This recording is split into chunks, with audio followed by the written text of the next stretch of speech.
রান্নার গ্যাসের দাম ৬০ টাকা বেড়ে যাওয়াতে রীতিমতো চিন্তায় পড়েছেন আম জনতা। নিউ টাউনের রঞ্জিনী বন্দ্যোপাধ্যায়। বিপুল দাম বাড়াতে টান পড়বে পকেটে, সমস্যায় পড়বেন গৃহ সহায়িকারাও। বাইরে হোটেলে খাওয়া দাওয়ার খরচও বেড়ে যাবে আশঙ্কা করছেন রঞ্জিনী।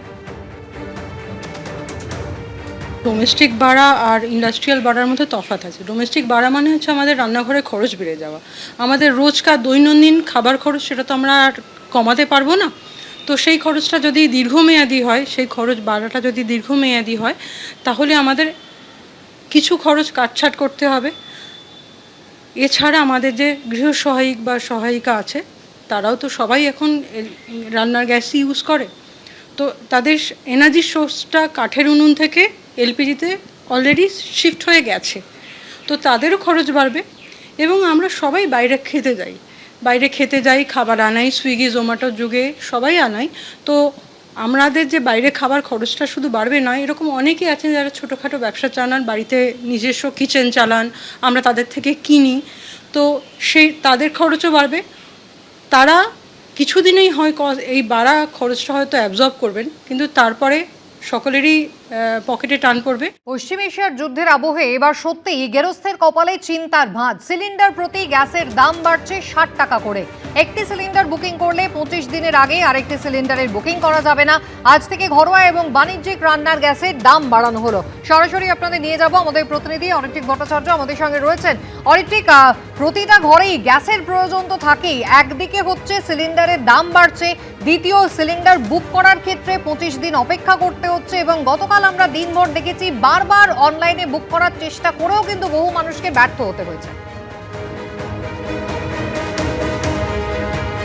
এবং এই জায়গাগুলো থেকে একটা আশঙ্কা তৈরি হচ্ছে যে কতদিনের ভান্ডার এই মুহূর্তে আমাদের দেশের হাতে রয়েছে।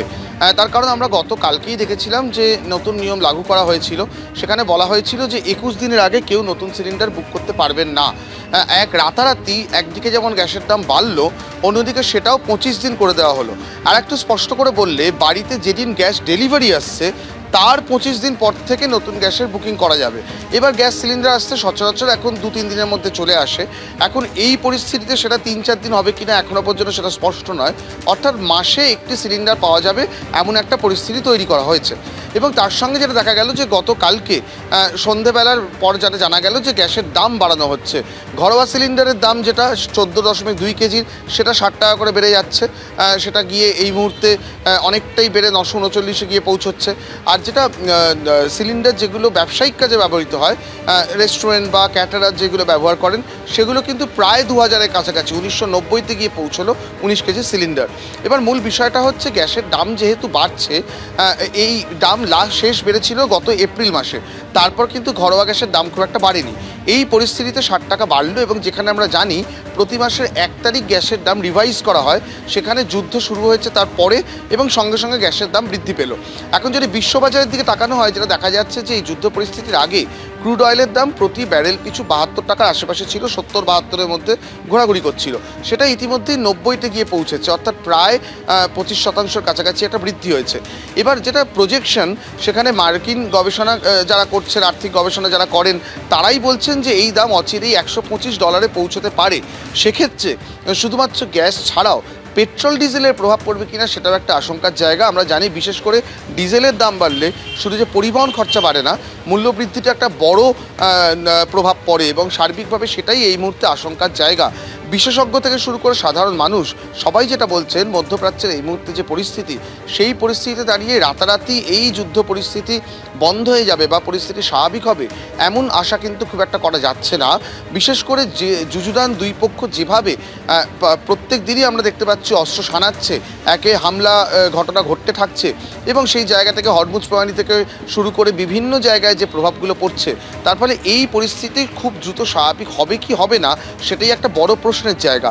আর যেভাবে ক্রুড অয়েল ভারতে আসে, সেখানে যদি এই হরমুজ প্রণালী সহ মধ্যপ্রাচ্যের এই রুটগুলো যদি এই মুহূর্তে বন্ধ থাকে, কারণ আমরা জানি সেখানে বেশ কয়েকটি তৈলবাহী জাহাজের ওপর হামলারও ঘটনা ঘটেছে, সেক্ষেত্রে অন্য পথে কিন্তু তেল আনতে হবে দেশে এবং সেখানে পরিবহন খরচা অনেকটাই বেড়ে যাওয়ার একটা আশঙ্কা রয়েছে। এবং সবটা মিলিয়েই কিন্তু এই মুহূর্তে সার্বিকভাবে একটা আশঙ্কার পরিস্থিতি তৈরি হয়েছে এবং সেই জল্পনা, সেই আশঙ্কা সত্যি করেই প্রাথমিকভাবে যুদ্ধ শুরু হয়েছিল এই গত শুক্র শনিবার নাগাদ, তার ঠিক এক সপ্তাহ যেতে না যেতেই কিন্তু গ্যাসের দাম প্রাথমিকভাবে 60 টাকা বাড়লো। এই প্রভাব রান্নাঘরে হেসেলে সরাসরি পৌঁছেছে। অন্যান্য ক্ষেত্রে এই প্রভাব বা এই আশঙ্কা আরও কতটা সত্যি হয়, আপাতত সেদিকেই তাকিয়ে সাধারণ মানুষ। একেবারেই অরিত্রিক, ধন্যবাদ। এবিপি আনন্দ, এগিয়ে থাকে, এগিয়ে রাখে।